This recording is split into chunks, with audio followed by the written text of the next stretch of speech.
Palagi mo to nakikita sa mga restaurant menu pero napakadali lang nitong gawin. Ito yung salt and pepper spare ribs. Unang step, syempre titimplahan natin yung spare ribs natin. Asin, paminta, garlic powder, optional yan.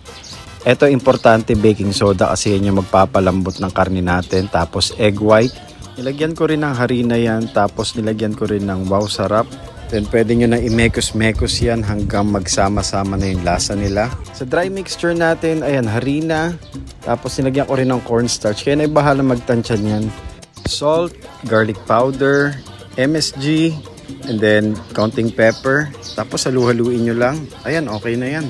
Mag-start na tayo magprito. Sa medium heat lang para hindi masunog yung harina. Tapos wag nyo i-overcrowd yung panyo para maganda yung luto niya. Pag golden brown, pwede nang hanguin yan.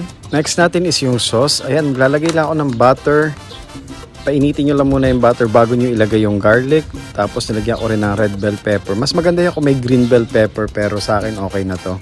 Lulutuin na lang natin ng bahagya tapos paghahaluin na natin. Make sure lang na well coated yung karne para mas masarap. Pwede nyo ring itos or haluin lang na mabuti. Lalagyan ko pa ng salt and pepper yan sa dulo. Durog lang yung nilagay ko para lasang-lasa mo yung pepper.